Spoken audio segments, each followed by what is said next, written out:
Alright, सो हमारा weekly practice session चल रहा है और आज के प्रैक्टिस सेशन के अंदर मैंने जैसे आपको एडवांस के अंदर ये बताया था कि आपने प्लानिंग एंड रिस्क असेसमेंट वाला जो एरिया है उसको रिवाइज करके रखना है, क्योंकि सिलेबस जो P7 का है उसको हमने जब डिस्कस किया था, ये जो आपने रिकॉर्डिंग्स के अंदर सुना था, तो मैंने आपको बताया था इंट्रोडक्टरी क्लास के अंदर कि जो क्वेश्चन नंबर 1 है आपके पास एग्जाम का, इसके अंदर आपके पास प्लानिंग एंड रिस्क असेसमेंट में से audit risk and business risk या ऑडिट रिस्क या फाइनेंशियल स्टेटमेंट रिस्क या रिस्क ऑफ मटेरियल में स्टेटमेंट और समटाइम्स बिजनेस रिस्क भी टेस्ट होता है। बिजनेस रिस्क बहुत रेगुलरली यानी कंसेक्टिव टेस्ट नहीं होता, हर टाइम टेस्ट नहीं होता।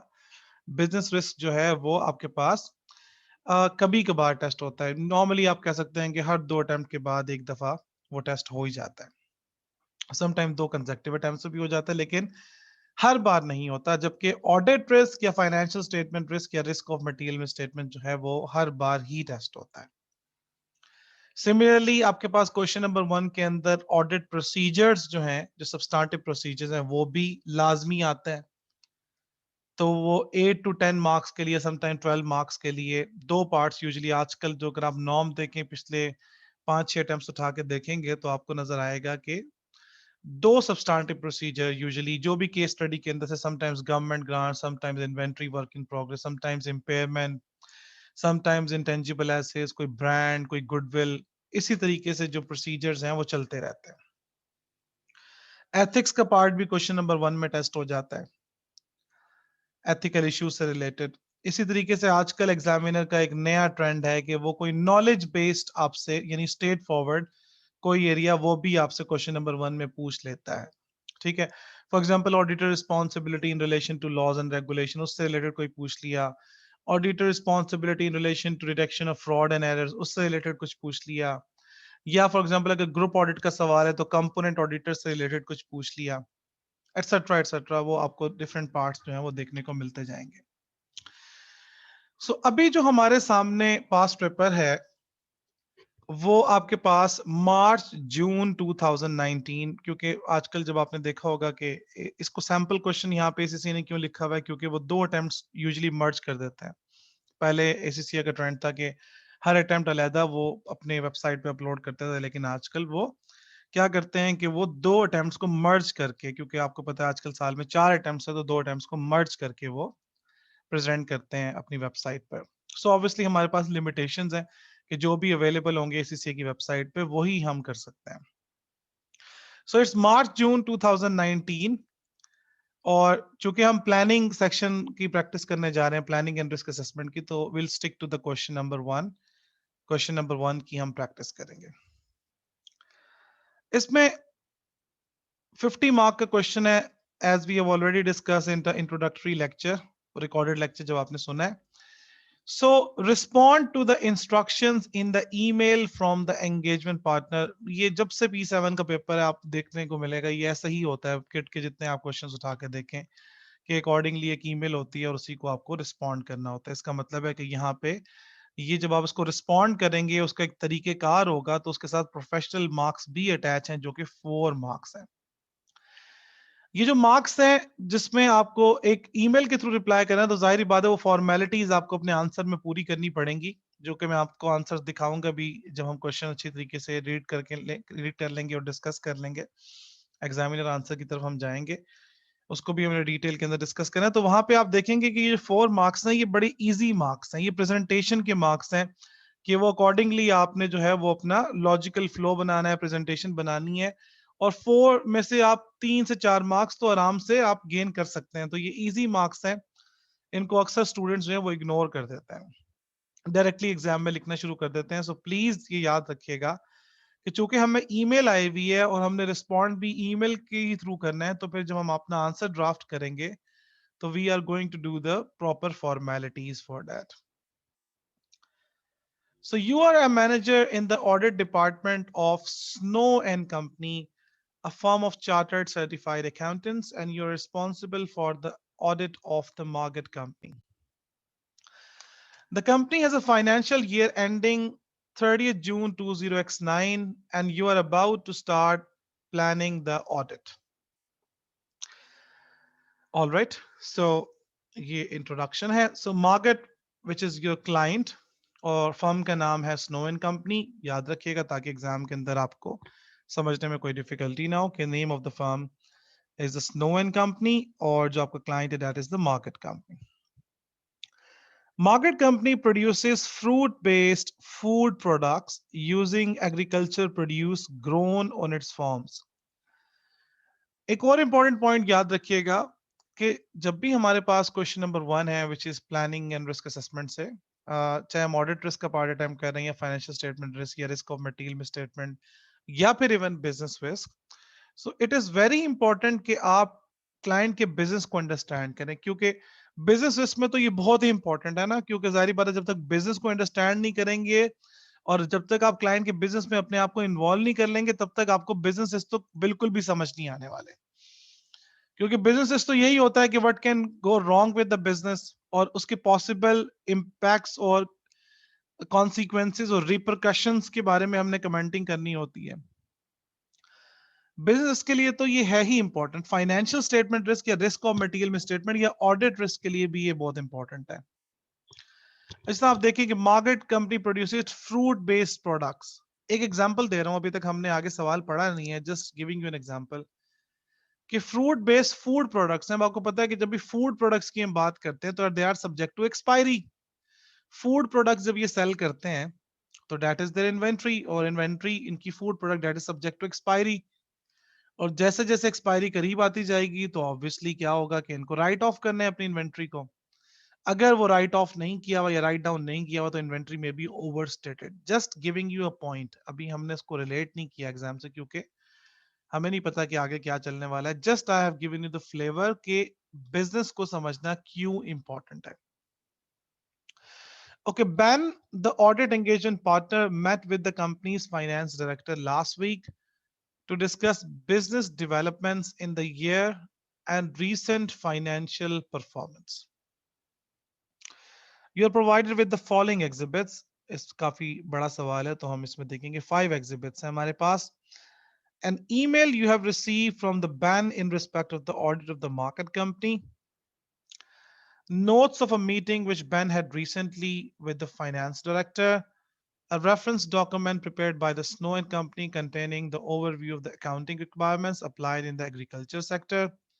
Extracts from the latest management accounts of the market company and the accompanying notes, including the results of the preliminary analytical procedures which have been performed by the member of the audit team. An email which the audit engagement partner received from Len, a production manager working at one of the company's olive farms. So ये 5 exhibits हैं जिसमें 5 different किस्म का data है. और यहाँ पे जो एक फोर्थ अगर आप इसकी एग्जिबिट देखें तो उसके अंदर आपको प्रीलिमिनरी एनालिटिकल प्रोसीजर्स भी गिवन है.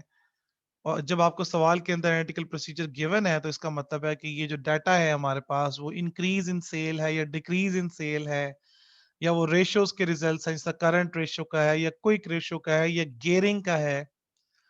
ये जो डाटा है that we will be using that data in the audit risk as well. जब भी हम ऑडिट रिस्क या फाइनेंशियल स्टेटमेंट रिस्क की बात कर रहे होंगे तो हम उस डाटा को रिस्क के साथ जो है वो लाजमी रिलेट करेंगे. So exhibit number 1, email from the Ben to the audit manager from Ben, subject audit planning. Hello, I have provided you with some information in the form of the number of exhibits which you should use to help you with planning the audit of the market company for the financial year ending 30th June 20x9. Now, question number 1 is a giant question. Question number 1 is a giant question और 50 marks का question है. So question number 1 ही ये फैसला कर देगा कि आप exam के अंदर पास होने वाले हैं या एग्जाम खुदा न खास्ता फेल करने वाले हैं. सो क्वेश्चन नंबर 1, जितना अच्छा आपका अटेम्प्ट होगा उतने आपके चांसेस बढ़ जाएंगे पास होने के. क्वेश्चन नंबर 1 की टाइमली कंप्लीशन भी बहुत इंपॉर्टेंट है, क्योंकि अगर आपने इस पे बहुत ज्यादा टाइम लगा लिया, ये याद रखिएगा कि अगर आप इस 50 नंबर के सवाल को कोई बहुत अच्छा भी अटेम्प्ट कर लें तब भी 50 में से ही आपको स्कोर मिलना है. फॉर एग्जाम्पल कोई बहुत अच्छा भी अटेम्प्ट किया तो फॉर एग्जाम्पल 50 में से 45 ले लिया और आगे आपके पास बाकी 2 सवालों के लिए टाइम ही नहीं बचा, तो याद रखिएगा कि 45 पे पेपर फेल ही होता है। सो क्वेश्चन नंबर 1 हमने बहुत अच्छा करना है, this is the first thing. और सेकंड थिंग, हमने क्वेश्चन नंबर 1 को टाइमली कंप्लीट करना है, क्योंकि क्वेश्चन 2 और 3 भी हमने अटेम्प्ट करने हैं। बहुत ज्यादा अगर आपने यहाँ पे टाइम वेस्ट किया तो you won't be able to attempt the full paper. और P7 के अंदर सबसे बड़ा क्लेम ही बच्चों का यही है कि सर पेपर आता था, समझ में आ रहा था, रिक्वायरमेंट्स भी आसान थी, but we were not able to complete the exam. So अब अगेन राइटिंग स्पीड, मैनुअली अगर आपका पेपर हो रहा है, सीबी हो रहा है, तो typing speed is your own concern. ठीक है, मैं उसको ठीक नहीं कर सकता। सो आपको ज्यादा से ज्यादा प्रैक्टिस करनी है ताकि आप एग्जाम के अंदर अपना ये पेपर जो है वो कंप्लीट कर पाए। सो क्वेश्चन नंबर 1 पे बहुत ज्यादा एग्जामिनर को इंप्रेस करने की कोशिश नहीं करनी कि मैं ऐसा लिखूंगा कि बस वो मुझे जो है ना वो पूरे नंबर देते हैं, ऐसा पॉसिबल ही नहीं है। ठीक है, तो लाजमी सी बात है कहीं ना कहीं पे हमारी वो कमी कोताही रह जाएगी। सो इसलिए हम इसको मैक्सिमम अटेम्प्ट करना है, कोशिश करेंगे कि यार 50 मार्क्स का है तो हम इसके अंदर 35 टू 40 मार्क्स इसमें से निकाल लें। 35 टू 40 मार्क्स हमने यहां से निकाल लिए, और खुदा ना खास्ता अगर आप आगे एक ही क्वेश्चन अटेम्प्ट कर पाए और उसमें से आपने 15 नंबर ले लिए तो फिर भी 50 पे पास होने के चांसेस हैं। लेकिन अगेन ये हाईली रिस्की अप्रोच होगी, हमें एटलीस्ट 90 टू 100 मार्क्स की तरफ जाना है in order to pass the exam. Using the information provided, I require you to prepare the briefing notes for my own use in which you evaluate the significant risk of material misstatement to be considered in planning the company's audit. Risk of material misstatement, we know risk of material misstatement is also known as the financial statement risk. In other words, audit risk ही है, बस detection risk के component को हम निकाल देते हैं बीच से। और वैसे भी आपको मैंने पहले लेक्चर में ये बताया था, जब हमारा रिस्क असेसमेंट का लेक्चर चल रहा था, जब आपने रिकॉर्डेड सुना, कि हमें जो है वो इसको रिलेट नहीं करना with inherent control and direction, हमने इसको डायरेक्टली फाइनेंशियल स्टेटमेंट के साथ ही रिलेट करना है। सो इफ यू रिमेंबर कि हमारी फाइनेंशियल स्टेटमेंट रिस्क या रिस्क ऑफ मटेरियल मिसस्टेटमेंट से रिलेटेड हमारी अप्रोच क्या थी, मैं आपको थोड़ा सा रिवाइज भी करा देता हूं कि रिस्क ऑफ मटेरियल मिसस्टेटमेंट हो या फाइनेंशियल स्टेटमेंट रिस्क हो या ऑडिट रिस्क हो, हमारी अप्रोच ये थी कि सबसे पहले we are going to write the case study line, और उससे भी पहले हम हेडिंग बनाते हैं P7 के एग्जाम में। फॉर एग्जांपल आप रिसर्च एंड डेवलपमेंट का रिस्क लिखने जा रहे हैं तो रिसर्च एंड डेवलपमेंट की हेडिंग बनाएंगे। केस स्टडी लाइन लिखेंगे, जाहिर बात है, because when you are starting the stuff कि आप क्या लिखने जा रहे हैं। For example they have spent this much amount on the research and development, जो भी एग्जाम की लाइन है उसको, बहुत बड़ी लाइन है तो उसको हम समराइज कर लेंगे। Then pertaining to that, we will be writing the accounting treatment relevant to the standard. For example, according to IS 38, research should be expensed out and development should be capitalized if the criteria is met, और criteria भी अगर जल्दी से आप explain करना चाहें तो well and good.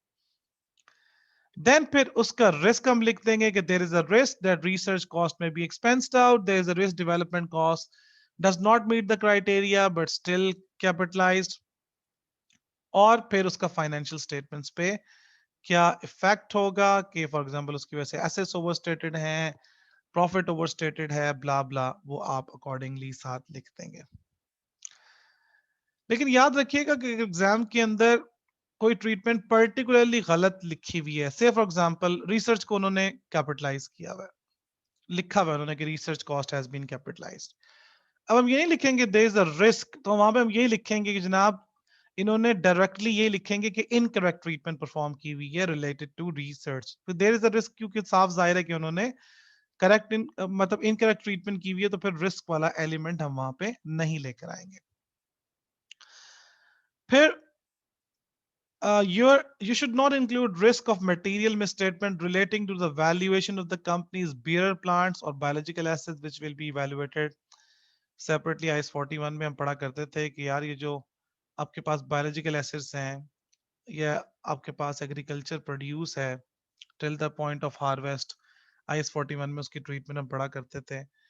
और उसमें जो बेरर प्लांट्स होते थे हम उसे कहते थे कि वाई 16 के अंदर आते हैं, वाई 16 के स्कोप में नहीं आते। Anyways if you remember IS 41, उसने कहा कि उससे रिलेटेड रिस्क आपने नहीं लिखना है, वो खुद जब उन्होंने कह दिया तो फिर आपने नहीं लिखना।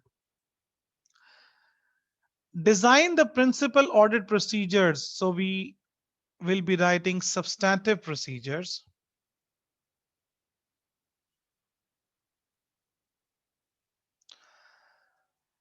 to be used in the audit of the impairment of the factory. And we know this is IAS 36 impairment. अब फैक्ट्री की बात हो रही है, टेंजिबल नॉन करंट एसेट है। अब अपने माइंड में वो प्रोसीजर की टेक्निक लाना शुरू कर दें कि यार इम्पेयरमेंट का प्रिंसिपल क्या था, कि इम्पेयरमेंट में हम दो चीजों को कंपेयर करते हैं, कैरिंग वैल्यू को विद द रिकवरेबल अमाउंट। और इम्पेयरमेंट जो है वो असेस की जाती है बेस्ड ऑन द इंडिकेटर्स। वो सारा प्रोसेस अपने माइंड में लाना शुरू करते हैं, क्योंकि प्रोसीजर्स के लिए वो तमाम अकाउंटिंग माइंड में आना बहुत जरूरी है कि अच्छा जी वो कौन से इंडिकेटर्स थे मैनेजमेंट ने जिनकी बेसिस पे इम्पेयरमेंट को असेस किया, फिर वो अजम्पशंस उन्होंने कौन सी यूज की in the calculation of for example the value in use, जो रिकवरेबल वैल्यू का पार्ट है। Fair value less cost to sell को उन्होंने कैसे डिटरमिन किया, कोई इन्होंने वैल्यूएशन कराई थी या इंडिपेंडेंट वैल्यूअर की कोई रिपोर्ट है या इनको कोई ऑफर रिसीव हुई थी in respect of that factory. Market assessment, ठीक है, वैल्यू इन यूज के प्रोसीजर्स भी उसमें दो तीन ला जाएंगे, इसमें fair value less cost to sell के भी दो तीन प्रोसीजर आ जाएंगे, मैनेजमेंट की अजम्पशंस के भी इंक्वायरीज से रिलेटेड प्रोसीजर आ जाएंगे। ठीक है, फिर कैरिंग वैल्यू कैसे पता चलेगी, नॉन करंट एसेट रजिस्टर से पता चलेगी, और जिस डेट पे इम्पेयरमेंट रिव्यू कंडक्ट किया जा रहा है उस डेट की कैरिंग वैल्यू को रिकैलकुलेट करने वाले प्रोसीजर। जब तक ये सारा प्रोसेस माइंड में नहीं होगा प्रोसीजर आप नहीं लिख सकेंगे। माइंड में अकाउंटिंग ट्रीटमेंट है, बाकी तो सारा नरेट ही करना है कि यार inquire from the management the rationale they have used in assessing the impairment. ठीक है, assess the reasonableness of the assumptions they have used, बाकी तो फिर नरेट ही करना है। उसके बाद आपके पास है the development cost capitalised in respect of the new packaging. तो अगेन देखें डेवलपमेंट कॉस्ट से रिलेटेड प्रोसीजर आगे, तो डेवलपमेंट कॉस्ट यूजुअली नाम से ज़ाहिर है इस 38 से रिलेटेड है, बाकी जब सवाल पढ़ेंगे तो हमारे सामने आ जाएगा।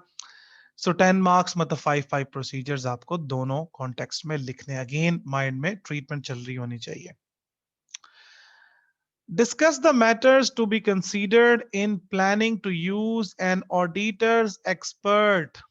और जब भी कहीं पे हम एक्सपर्ट यूज करते हैं तो एफेड का टॉपिक है कि हम जब कहीं पे भी एक्सपर्ट यूज कर रहे हैं, एक्सपर्ट ऑडिटर को जरूरत है, तो ऑडिटर एक्सपर्ट को जाहिर बात है अरेंज करेगा और ऑडिटर देखेगा एक्सपर्ट की expertise, professional qualification, independence, level of work, scope of work, वो सारे फैक्टर जो कि हम एक्सपर्ट के काम पे रिलाई करने से पहले देखते थे उसके बारे में जिक्र हो रहा है। Discuss the matters to be considered in planning to use an expert, तो वो in the audit of the fruit which are recognised as a biological assets of the company.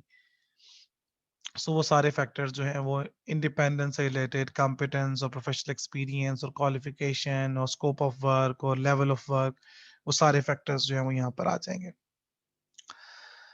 In Exhibit 5, I have provided you with an email I received from the land, one of the company's production managers. In respect of this, in your briefing notes, you should also discuss the audit implications of the email from LAN recommending any further actions to be taken by our firm.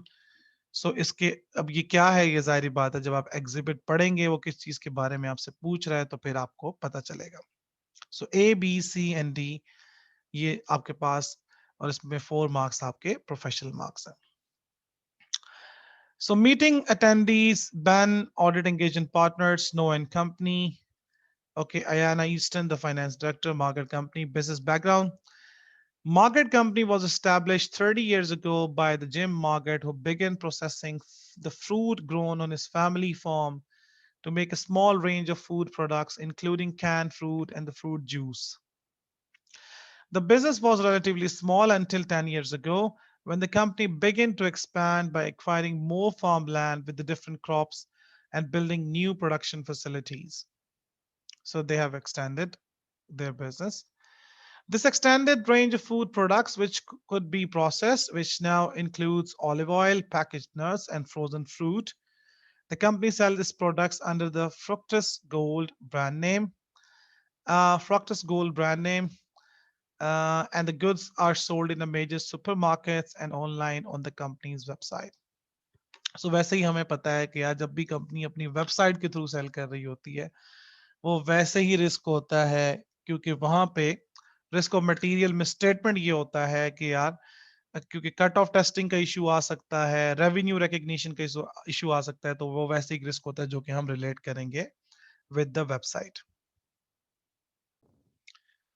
सो याद रखिएगा कि जब हम question read कर रहे होंगे तो हमने इसको अपने आंसर को साथ साथ ही प्लान करते जाना है कि यार ये कंपनी ऑनलाइन सेल कर रही है कंपनी वेबसाइट के थ्रू, तो यहाँ पे रेवेन्यू रिकग्निशन वाले रिस्क वाला पॉइंट हमने लिखना है। कट ऑफ का इशू हो सकता है, रेवेन्यू रिकग्निशन का इशू हो सकता है, वो points. The company is not listed and the market family members are the companies majority share holders. तो यहाँ पे वो मैनेजमेंट बाइस वाला आ गया, खुद प्राइवेट कंपनी है, खुद शेयर होल्डर्स हैं, खुद ही रन कर रहे हैं, तो वो मैनेजमेंट बाइस मैनिपुलेशन वाला रिस्क आ गया।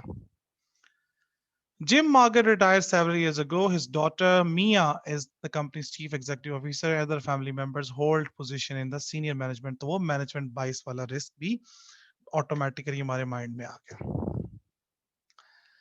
Business developments in the year. Online sales. In the last year, sales made through the company's website grew significantly. The finance director believes that this was in response to an advertising campaign costing 2,25,000.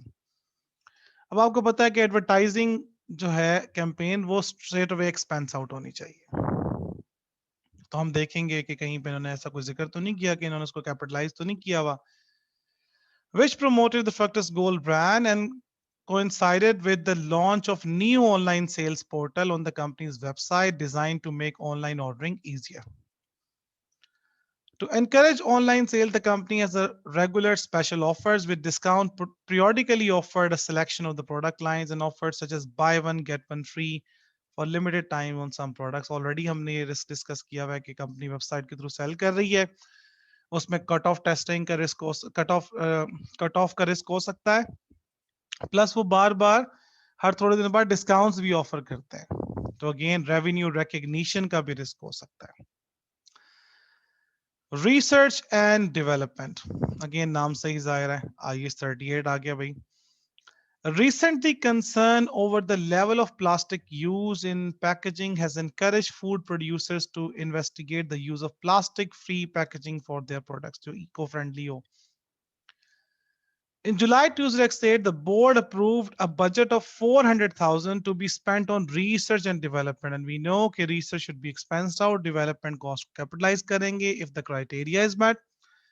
Criteria हमें याद इसका mnemonic था, probable economic benefits, intention to use or sell, resources are available to complete it, ability, technical feasibility and expense can be measured reliably. अगर ये सारा का सारा criteria meet हो जाए देन आप क्या कर सकते हैं कि डेवलपमेंट को कैपिटलाइज कर सकते हैं। और डेवलपमेंट तभी कैपिटलाइज होना शुरू होगी कि जब वो चीज वायबल होगी। जब तक वो वायबल नहीं है तब तक डेवलपमेंट कैपिटलाइज नहीं होगी, एक्सपेंस आउट होगी, क्योंकि क्राइटेरिया मीट नहीं हो रहा। By 28th February 2009, 2,20,000 has been spent, with this amount being paid to ProPack, a firm of packaging specialists, to design and develop a range of plastic-free bottles, bags, and containers. It is anticipated that packaging will be ready for use in 2-year time, at which point the company will introduce it for use across its product range. ProPack is currently testing prototypes of items which has been developed with encouraging results. उसके बाद a loan of 3,75,000 was taken out during the year to support company's research and development plans. अब जाहिर बात है loan लिया है तो इसका मतलब है कि उनकी लायबिलिटी इंक्रीज हो जाएगी, प्लस लोन पे जो फाइनेंस कॉस्ट है वो प्रॉफिट और लॉस में एक्सपेंस आउट होगी। लोन जाहिर बात है फाइनेंशियल लायबिलिटी है और loan should be split between current and non current liability, और यूजुअली लोन अमोर्टाइज कॉस्ट में रिकॉर्ड होता है एज अ फाइनेंशियल लायबिलिटी। तो वो सारे फैक्टर्स जो हैं वो हमने लोन के अकॉर्डिंगली वो रिस्क डिस्कस कर लेते हैं। मैंने आपसे कहा है कि जैसे जैसे क्वेश्चन पढ़ते जाएंगे आंसर प्लान करते जाएंगे। अच्छा, अब लोन इंक्रीज हुआ है तो गेयरिंग भी इसकी वजह से अकॉर्डिंगली इंक्रीज होगी। तो हम देख लेंगे कि जितनी परसेंटेज से लोन इंक्रीज हो रहा है, गेयरिंग इंक्रीज हो रही है कि नहीं हो रही। फैक्ट्री डैमेज, नाम से पता चल गया कि भाई इंपेयरमेंट से रिलेटेड कोई चीज आने वाली है।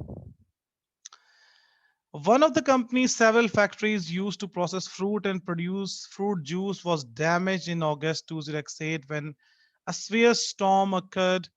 High winds destroyed part of the factory roof, and heavy rain led to flooding and damage to machinery and processing equipment. The factory has not operated since the storm, and the finance director has performed an impairment review on the building and plant equipment. Details of the impairment review are given in the extract of the management accounts, exhibit number 4. So according to IS 36, an asset should be recorded at lower of its carrying value and recoverable amount. Carrying value represents the book value, which is in the company's asset register. Recoverable value is higher of its value in use, and fair value less cost to sell value in use represents the present value of the future cash flows. ठीक है, वो cash flows जो कि realistic हो, reasonable हो, maximum up to 5 years हो, and that we should be discounted by using the discount factor, which should incorporate the time value of money and risk specific to the asset. ठीक है, and then fair value less cost to sell should be the fair value less cost of disposal, and fair value should be realistic. वो सारे factors अब आपके mind में आ जाने चाहिए. If there is any impairment, impairment should be recorded to profit or loss unless and until that asset was previously revalued and there was a gain, क्योंकि फिर वो revaluation surplus के against record होगा.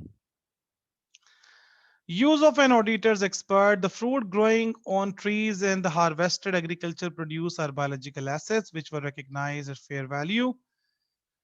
Due to specialized nature of these assets, the auditor expert will be used to provide evidence related to their valuation. और हमें उसने कहा था कि आपने इससे रिलेटेड रिस्क नहीं लिखना, तो बस अब हम इस फैक्ट को इग्नोर कर देंगे कि हमने रिस्क तो लिखना ही नहीं है इससे रिलेटेड.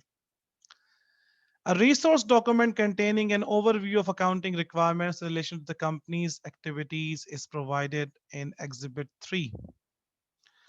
So उसने बताया कि ये 16 property plant equipment beer plants के बारे में क्या कहता है. A beer plant is defined in RICE 16 as a living plant that is used in the production or supply of agricultural produce, uh, is expected to bear produce for more than one period, and has the remote likelihood of being sold as agricultural produce except for incidental scrap values.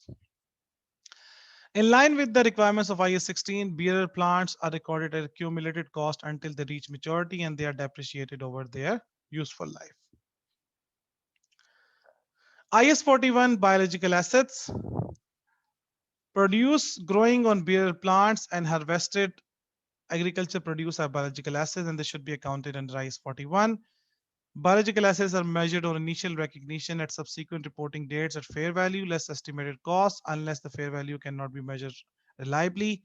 The gain or loss arising on initial recognition produce at fair value less cost to sell shall be included in the statement of profit or loss.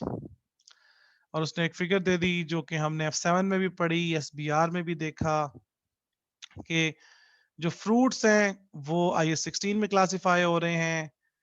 ठीक है, क्योंकि bear plants हैं IS 16 में classify हो रहे हैं. Then we have the growing and harvested fruit until the point of harvest, IS 41. उसके बाद जब वो being harvested और वो process हो रहे हैं, तो it becomes your inventory. उसके बाद हमें प्रीलिमिनरी एनालिटिकल रिव्यू दिया हुआ, प्रोसीजर्स दिए हुए हैं जो कि बहुत इंपॉर्टेंट है, हमने देखना है इसको. कि स्टेटमेंट ऑफ फाइनेंशियल पोजीशन के एक्सट्रैक्ट्स दिए हुए हैं.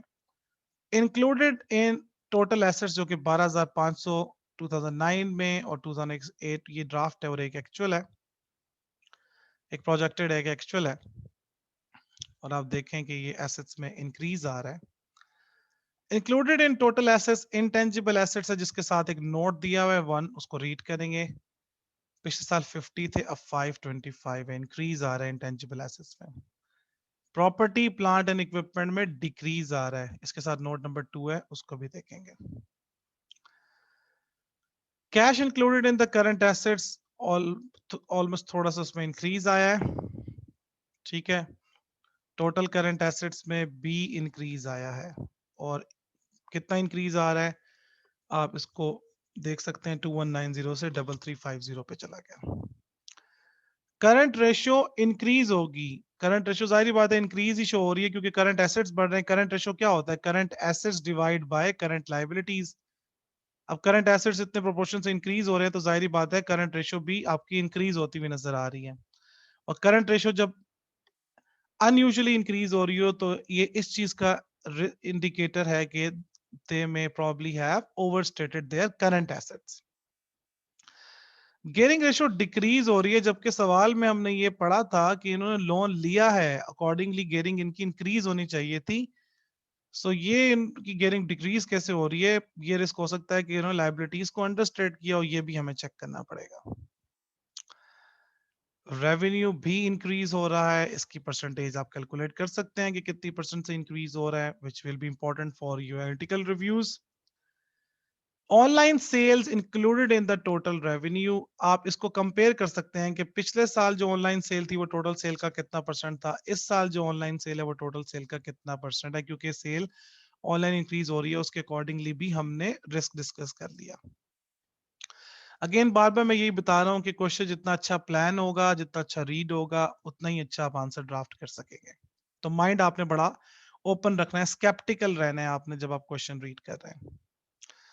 ऑपरेटिंग मार्जिन भी इंक्रीज हो गया 26 से 28% पे, रिटर्न ऑन कैपिटल एम्प्लॉयड भी इंक्रीज हो गया और प्रॉफिट बिफोर टैक्स भी आपका इंक्रीज हो गया 1900 से।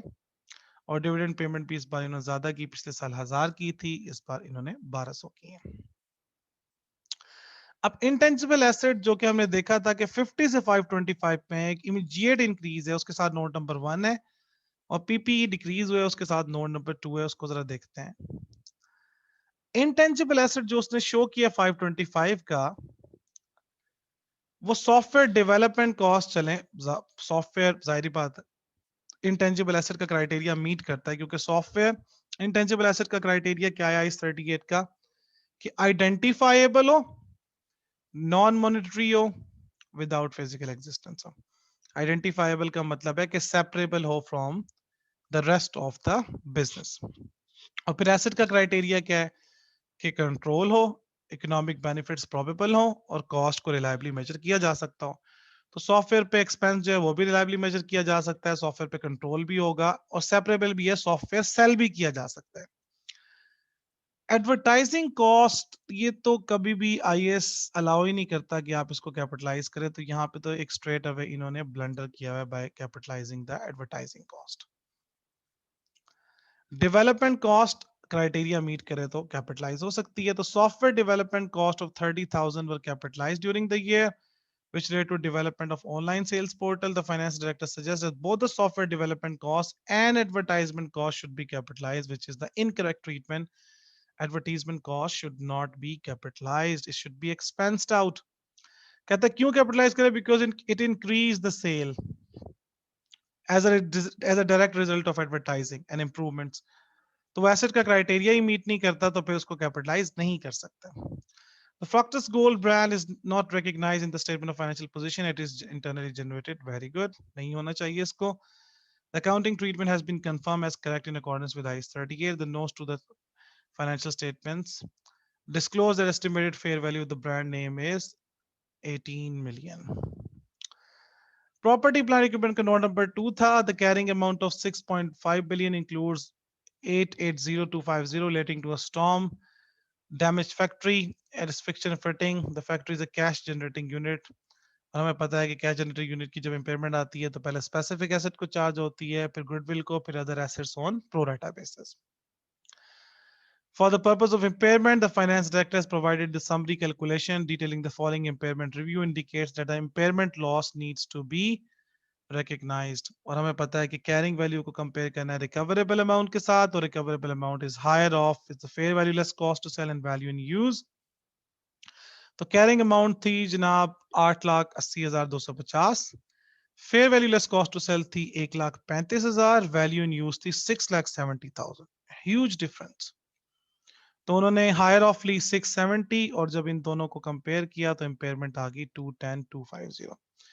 अब मैंने आपको बताया था कि वैल्यू इन यूज के लिए हम उनसे पूछेंगे कि अच्छा जी आपने किस बेसिस पे ये वैल्यू इन यूज कैलकुलेट किया है. वो रैशनल हमें बता दें, वो कैलकुलेशन हम उनसे लेंगे कि उसमें जो उन्होंने कैश फ्लोज इंक्लूड किए हैं वो या IS-36 अपने माइंड में लिए हैं जो आपने SBR में पढ़ा था।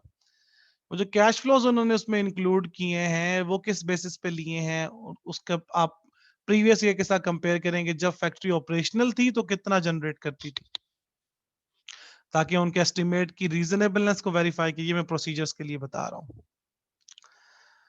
The fair value less cost to sell has been estimated based on the sale proceeds which could be generated from selling the damaged machinery.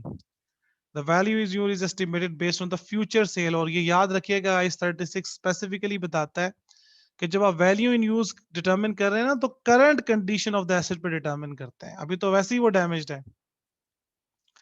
Which could be generated if the damaged building is repaired and new machinery is put into the factory. Assumption देखें वो जब change होगा etc etc.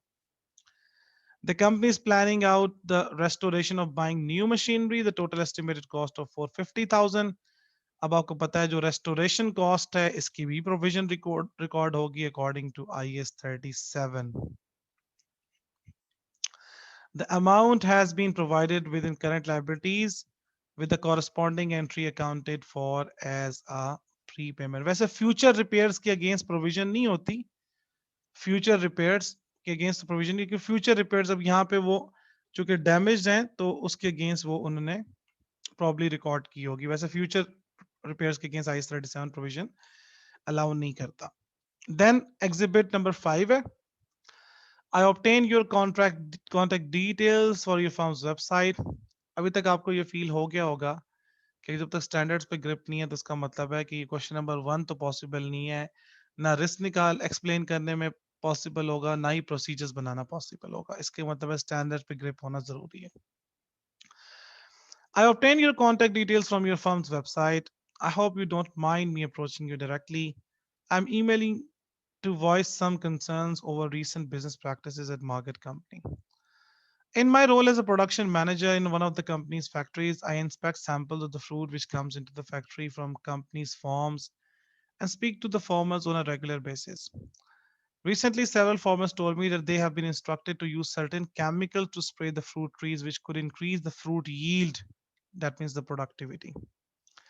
However, some of these chemicals are prohibited for use in this country, which because they can be toxic to humans. अब आ गया जनाब के laws and regulations, और यहाँ पे वो टॉपिक आ गया प्लानिंग वाला, वो जो प्लानिंग की थ्योरी में मैंने आपको एक्सप्लेन किया था रिकॉर्डेड लेक्चर में कि auditors responsibility in relation to the laws and regulations, उस पे अब आपको 10 नंबर की यहाँ पे कमेंटिंग करनी है।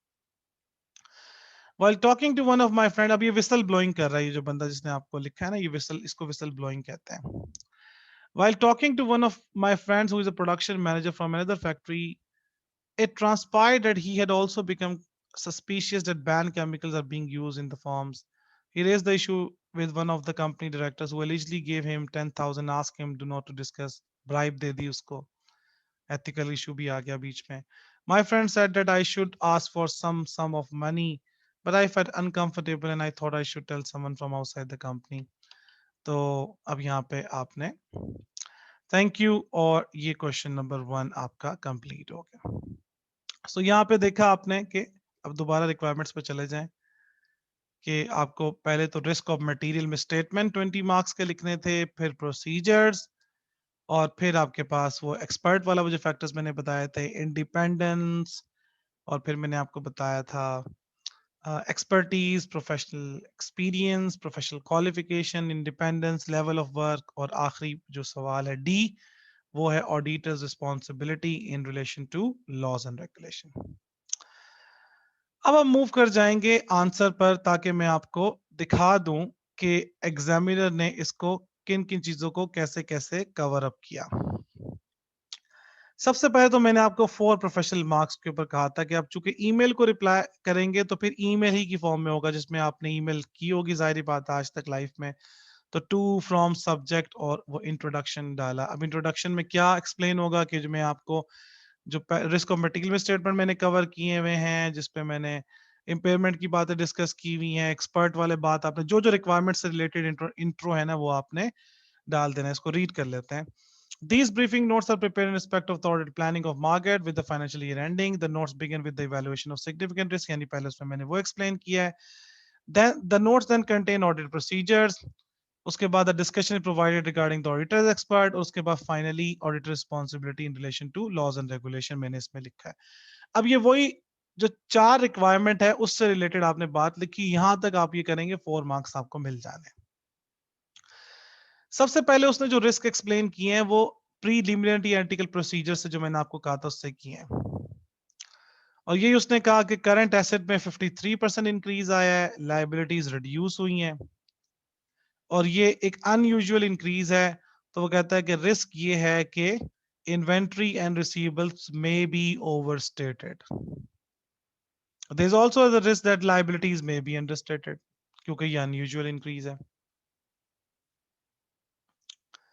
ठीक है. The projected movement in a gearing ratio is small from 32% to 28%. This fall in the gearing ratio is consistent with the fact that loan उनका increase हुआ है, तो there is a risk that liabilities may be understated और finance cost को भी उन्होंने understate किया. अब ये जो सारा उन्होंने risk explain किया है, ये आपके पास किया है उन्होंने analytical review से related. हम भी इसी तरह एग्जाम में करेंगे. दूसरा पॉइंट मैंने आपको बताया था, प्राइवेट कंपनी है, जो शेयर होल्डर्स हैं खुद ही कंपनी चला रहे हैं.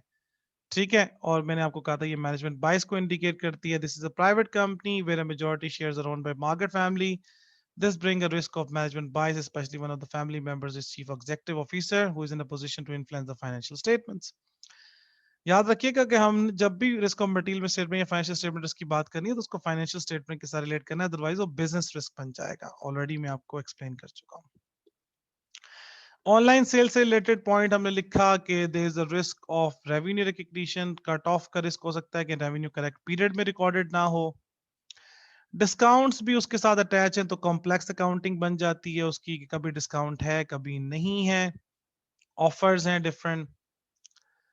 सो रेवेन्यू रिकग्निशन का रिस्क वहां पे आ सकता है. फिर रिसर्च एंड डेवलपमेंट पे उन्होंने बात की, पहले उसकी मटीरियलिटी पे कमेंटिंग किया, फिर कहा जनाब IAS 38 के अकॉर्डिंगली रिसर्च को एक्सपेंस आउट होना चाहिए, डेवलपमेंट को कैपिटलाइज होना चाहिए और क्राइटेरिया उसने लिख दिया जो कि मैंने अभी आपको एक्सप्लेन किया था. और फिर उसने IAS 38 से रिलेटेड रिस्क उसको कंप्लीटली एक्सप्लेन कर दिया. फिर इम्पेयरमेंट से रिलेटेड बातें आई. ठीक है कि इम्पेयरमेंट क्या होती है. IAS 36 के according an asset should be recorded lower of cost, lower of carrying value and recoverable on carrying value. Book value को कहते हैं, recover value is higher of. और अकॉर्डिंग टू IAS 36 जो आप उसमें कैश फ्लोज यूज करते हैं वो एसेट की करंट कंडीशंस की बेसिस पे होती हैं. ये सारे वो फैक्टर देखो स्टैंडर्ड याद है तो बस फिर आसान ही आसान है. इन्होंने एक अजम्पशन ली है कि मशीनरी हम रिप्लेस करेंगे, फिर तो यहाँ पे इन्होंने वैल्यू इन यूज को ओवरस्टेट करके इंपेयरमेंट को अंडरस्टेट किया हुआ है. फिर प्रोविजन है. मैंने आपको बताया फ्यूचर रिपेयर्स के अगेंस्ट यूजुअली प्रोविजन रिकॉर्ड नहीं करते. ठीक है. So related to the point above, the financial statement include a provision of repairing the factory. Your provision should only be recognized जब आपकी present obligation हो as a result of past event हो और आपकी उसको measure किया जा सकता हो वैल्यू को. अच्छा, अब जारी बात है फ्यूचर रिपेयर्स के अगेंस्ट इसलिए प्रोविजन क्रिएट नहीं करता है कि अगर आप एसेट पहले ही बेच दें तो फिर तो आपको प्रोविजन जारी बात उसको फिक्स करने की जरूरत ही नहीं है. प्रोविजन इसलिए रिकॉर्ड नहीं होनी चाहिए. ठीक है. जब तक वो कंस्ट्रक्टिव आपकी ये प्रेजेंट ऑब्लिगेशन ना हो. यहाँ पे भी इन्होंने क्या किया हुआ है कि लाइबिलिटीज को इन दिस रिस्पेक्ट ओवरस्टेट किया हुआ है. फिर सॉफ्टवेयर की हमने बात की थी कि एडवर्टाइजिंग एक्सपेंस जो है वो आप रिकॉर्ड नहीं कर सकते. यहाँ पे इन्होंने उसको रिकॉर्ड किया हुआ है तो इंटेंजिबल एसेट्स को therefore intangible assets are overstated. अब देखो यहाँ नहीं लिखा कि देयर इज अ रिस्क, यहाँ पे हम कंक्लूड कर रहे हैं कि इंटेंजिबल एसेट्स आर ओवरस्टेटेड क्योंकि उन्होंने गलत ट्रीटमेंट की हुई है. ठीक है. फिर identification and potential misclassification of assets. Although उसने कहा था कि भाई आप इसमें यहाँ पे ना लिखें बियर प्लांट से रिलेटेड. ठीक है. तो लेकिन उसने खुद यहाँ पे रिस्क जो है वो लिख दिया है जबकि खुद मना किया था कि भाई इससे रिलेटेड रिस्क ना लिखें. ऑडिट प्रोसीजर्स देखें, वही जो मैंने कहा था कि स्टैंडर्ड माइंड में होगा तो प्रोसीजर एक्सप्लेन आसान है. पहले मैनेजमेंट से डिटेल कैलकुलेशन लें कि उन्होंने किस मेथड को यूज करते हुए, किन अजम्पशन को यूज करते हुए वैल्यू इन यूज कैलकुलेट किया. फिर उस अजम्पशन की रीजनेबलनेस को चेक करेंगे कि इसका रैशनल क्या है। नॉन करेंट एसेट रजिस्टर से कैरिंग वैल्यू कंफर्म करें, इंश्योरेंस पॉलिसी पे कंपनी की कॉरेस्पॉन्डेंस चेक करें इंश्योरेंस कंपनी के साथ। Fair value less cost to sell के लिए डिटरमिन करें कि मार्केट वैल्यूज की क्या होगी, कोई ऑफर वगैरह इनको रिसीव हुई है, ठीक है, मार्केट के अंदर कितने की फैक्ट्री चल रही है, एटसेट्रा एटसेट्रा। फिर रिसर्च एंड डेवलपमेंट के प्रोसीजर देखें।